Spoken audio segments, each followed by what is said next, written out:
All right. Hey guys, Casey here, and I am with Miss V. And we literally are talking for the very first time. We've talked a little bit on chat. Are you there with me, V? Yes. Hi. Awesome. Hi. And I saw her in one of the support groups, and I just asked her if she would be so kind to just share with us where she is in her TSM journey. So, for those of you who may be just checking out for the first time, TSM is a method that actually helps you chemically remove your biological craving to alcohol. Its success rate is through the roof compared to people that are just, going abstinent. So you can always, check out all the resources from that. And this is posted in the group, or just click on the link when I post this recording where you can go get the resources to learn more about the Sinclair method. But it's absolutely been a miracle in my life, 2.5 years. But I've shared my story many times. So V, girl, how long have you been on TSM? I started the new year. Right after New Year's Eve, I would say I contacted my PCP and I shared with them that I was having issues with alcohol. And I wanted to have more control over alcohol than alcohol had over me. And they called in a prescription for me to my pharmacy, and I was able to get it the next day. So I think I started around January 4th of this year. So amazing. How did you find out about this method? So I I feel like I've been kind of in a downward spiral with alcohol for probably about, I want to say 5 or 6 years. And I want to say for the majority of those years, I knew and just wasn't really caring. And it was getting to the point the past year where it was harder to not care and not notice in my life personally, where there was a lot of blackouts and a lot of concerning behaviors that I was exhibiting. And I knew just for me personally, I needed to do something about it. And I knew that I felt like I would never be, like, abstinence wouldn't have been something that I could have attained on my own. So I tried to do abstinence by myself over the summer and was failing miserably. I stumbled upon the HAMS group on Facebook, the HAMS support group, which is harm reduction, alcohol moderation and support, I believe is what that stands for. And I attended some meetings and I was doing okay for a little bit moderating in that group and using some of the supports that way. But that's how I found out about TSM. Awesome. And yeah, I found the TSM group through there. I joined that. And I researched that method, and I thought, well, if by the start of the new year, if I can't get my stuff together, I'm going to start it. I love it. Oh, it's just so thankful for people that are putting this out. I mean, I know for me, like, I'm on a mission to share this with everyone. I don't know if people can understand, but everybody knows somebody who struggles with alcohol overuse, via if they're rock bottom, or it's just there's very disturbing behaviors that are starting to show up, or they can't control it, or it's impacting your life. We all know somebody. And the fact that this isn't frontline treatment with how well it works in comparison to, people that are doing AA. And this isn't, me saying, hey, if AA works for you, that's incredible. But I know that so many people, even after being sober for so long, always go back. It was the craving. It was the obsessive craving. When you're trying to be abstinent, it's that craving that always pulls us back. So what have you experienced then since being on TSM? Like, walk me through maybe a day or a week, or just like your journey on it. So I mean, like, when I started this new year, I was so excited to start. And I mean, I was really ready for a change, and I knew I needed a change, and I was really hoping it would work for me. So when I took my first pill, I mean, I didn't know what to think. I had been in that support group for a while, so I guess I knew some of what to expect, but I didn't know how the medication would affect me. And I did end up drinking a little less that night than I normally would. My issue was always dry red wine. And I definitely ended up drinking a little less than I normally would have that night. And I feel like I've been kind of a fast responder with it.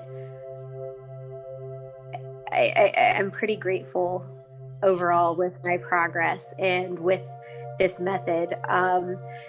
I started originally, I think in January, I started on half a pill, and then like that first day I took a half pill and I was like, well, I'm not experiencing any side effects. I'm going to take the other half that same night. And I just had immediately then the next day taken a whole pill as well. Okay. Because I know some people do have side effects and they do want to, they're worried and they take half a pill, or they even take less than that. I actually didn't have any side effects at first. I feel like maybe after a while I started to get some nausea, or like maybe my tolerance was down more. So I was getting more nauseated, more headaches, and that the hangover effect with it the now. But I mean, it definitely, that was further along in my journey, and I feel like that definitely helped me cut back on alcohol even more and faster than it normally would have. Yeah, I always tell people, I'm like, don't fear the negative side effects. Like, obviously, like, everybody is different with, like, you know, getting it in your body for the first time and starting with, you know, because the TSM dosage is the 50 milligrams. Like, that's the TSM dosage for across the board.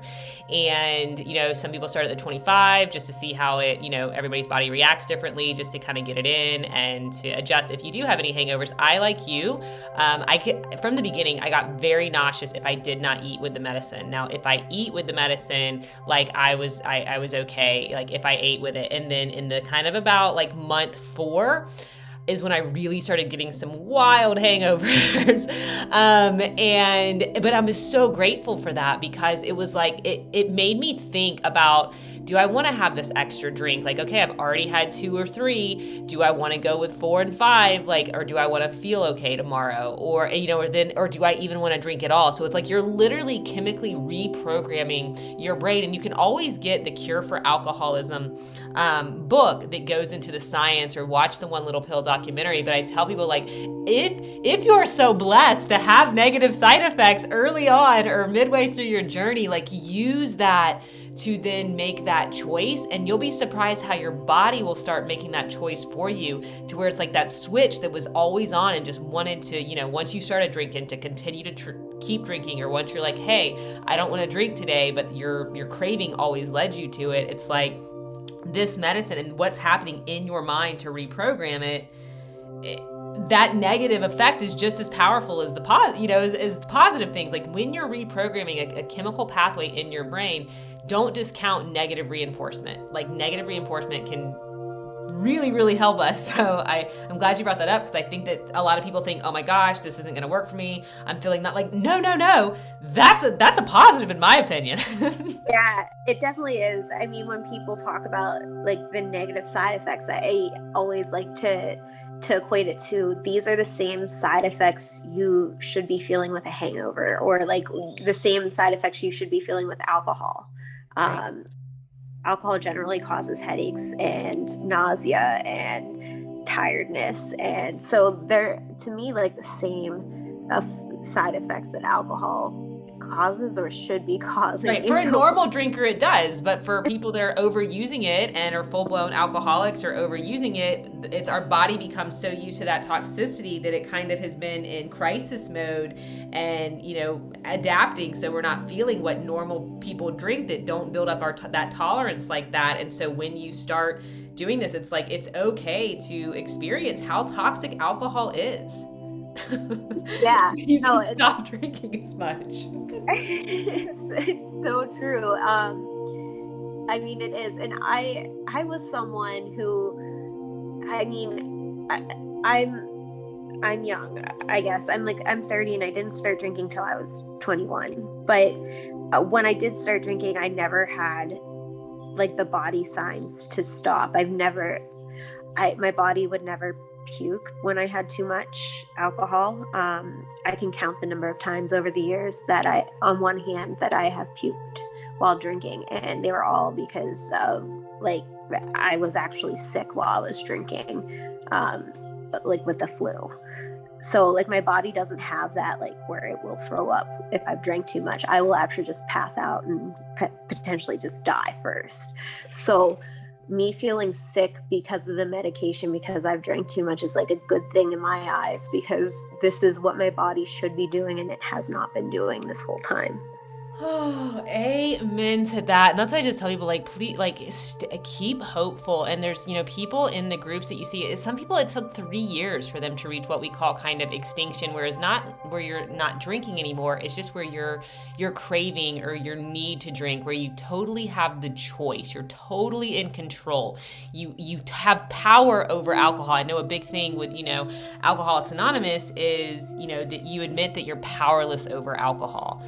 And I want to invite people, this is a totally new paradigm that we are stepping into, and science did change, with this method and the ability to actually make somebody into a normal drinker, to where you don't crave it all the time, or when you start, you have an off switch. And I don't know if I'll ever get to the point where I don't drink ever again, but it's like, it's just not even in my consciousness to have to deal with it. It's like, I know I'm going to be compliant, and that's all it is. But I did make some choices to have alcohol-free days pretty early on, I feel like, in my journey, before maybe the cravings weren't there. I'm just curious for you, were you just like, okay, was the negative effects enough for you to not really have to, like, you didn't crave it, or did you still have to make like a mindful decision of, okay, I'm gonna make some alcohol-free stretches? Or was the craving still there, or was it not there when you started on your alcohol-free stretches? So I did a few things that I think helped speed up, because I think I'm kind of a fast responder to this. And I think I did a few things that I think helped me personally, before, like I had been trying to moderate before and not to much success. However, I was trying to incorporate, before I started TSM, I was trying to incorporate 3 to 4 alcohol-free days a week into my week. But with TSM, I didn't want to white knuckle anything. So the first week or two, I don't know if I had any alcohol-free days, but it got easier after that to have 1 or 2 alcohol-free days. And then when these side effects started really, and I think with the pill, I've always had trouble. I've always had trouble with food, especially I would drink my calories instead of eating calories with alcohol. So when I started with the naltrexone, I definitely wasn't eating it with food, which would start with the nausea and help me not drink as much. So I don't necessarily recommend that for everyone, but that did help me. I think with the negative side effects, I think that helped me cut back faster. Because I think my body was making that connection, like, oh man, this is making you sick. You should cut back. Really good point. That's a really good point. Like, I mean, my gosh, like, what if though? And that's what you just have to make the promise to be compliant. That's why I'm just inviting, wherever you are, even if you've not been compliant before, this is your second go around on TSM. Maybe you gave up too soon. Like I said, it can take years for some people, but it is my truest belief that the alcohol-free days make such a big difference. And like what you just said there, B, was about like, you almost like you wanted the negative effect. You wanted to feel nauseous so you wouldn't drink as much. Like, that's kind of brilliant. I never thought about that. Like, hey, maybe don't take it with food. Maybe that'll help you like get super nauseous and drink less. I don't know. I've always struggled with food. I mean, for most of my life, I really have. And I was thinking, oh, maybe I'll lose weight. I really haven't lost weight. Not yet. I'm sure my hormones are still balancing, but I'm just excited now that I know I'm not struggling with alcohol. um, so I'm seeing it as a win. Yeah, Um, and girl. on my alcohol-free days, I also made sure, like, get out in the sun. If it's raining, I have a Fitbit, and I was trying to get all my steps in, and just, even if I was inside the house, like, just try and do some like naturally endorsing endorphin producing activities that my brain could latch onto that wasn't alcohol.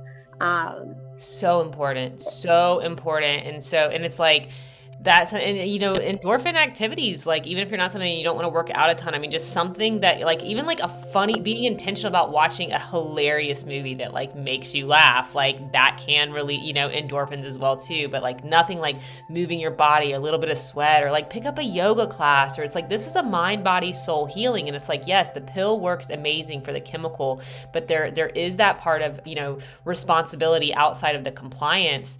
And orgasms are great too. Like that's a big thing. Like that's what Claudia told me when I set up a call with her when I first started. I don't know if she still does those. I know the organization, it's growing, but she was like, have sex.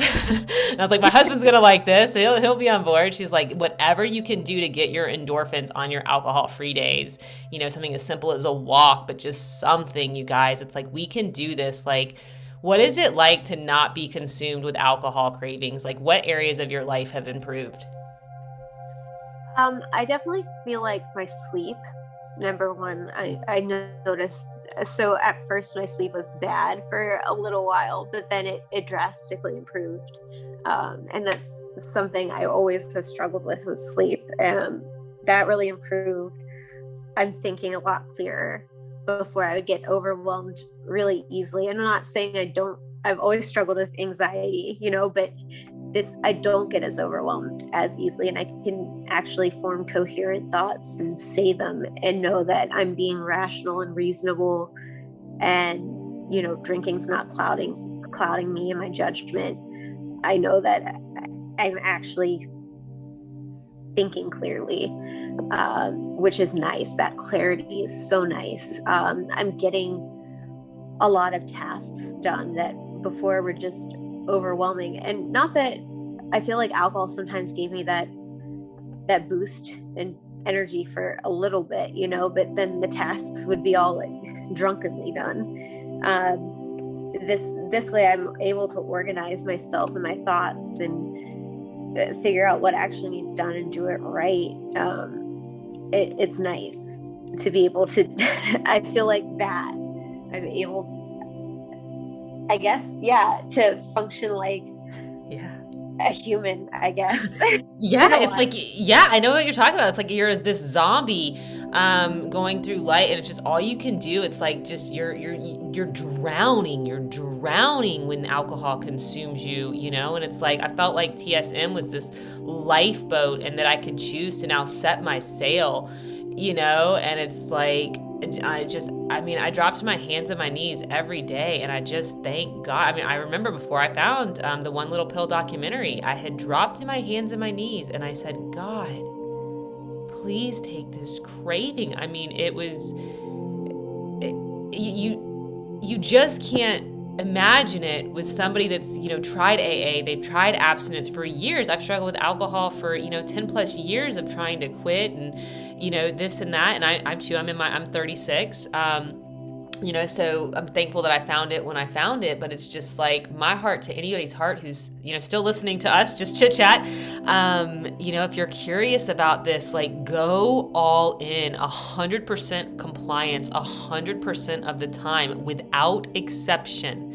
0 exceptions around the compliance, and then embrace the mindfulness, embrace the journey. If you have negative effects, don't get frustrated if it takes 6 months, a year, 2 years. I've seen people, it took them 3 years to get to extinction. It's like, what's the alternative? Where are you going to be in 3 years with alcohol if you don't do something now, Yeah, I kind of looked at it like this was a privilege for me. Like, if I still wanted the privilege of drinking, then I needed to do this for me.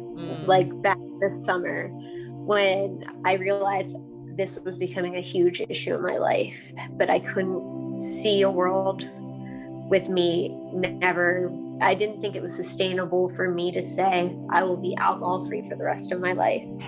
I then had to figure out, well, if I'm going to have the privilege of drinking, I'm going to either have to set some pretty high standards for myself and stick to them, or something. And then I found out about TSM, and I'm like, okay, well then I'm going to throw myself all in and follow the tea, because this is a privilege if I'm going to be able to drink. Boom. We are going to leave it at that. It's a privilege. It is, and it's a responsibility, and this method makes that possible. So V, thank you so much for sharing your story. And for anybody who's listening, if you have a TSM story, whether you're a week in, 5 years in, I would love to have you share it, because my mission is to absolutely blast this message out to the masses, because everybody knows someone who is suffering, and there's no need to needlessly suffer when a cheap, effective medicine is available. And the C3 Foundation has made it so accessible, especially in the United States and in many other countries as well too. And you can be mindful, and you can absolutely have the privilege of keeping alcohol in your life responsibly and compliantly. So V, thank you so much for sharing that last nugget with us. That's a great way to end it. And I look forward to following up with you in the future on where you are in your journey. So it marks about 4 months for you now? 4 or 5 months? Yeah. So, we'll have to do another 4-month check-in, or like every quarter or something, and update us. Yes, I'd love that. Awesome. All right, guys. Well, be blessed and be responsible, and gift yourself the ultimate freedom. And there's no need to be enslaved to alcohol cravings with this method. So all our love and light. Namaste, and we'll see you in the groups and in the community. So thanks, V. Thank you. All right. Bye.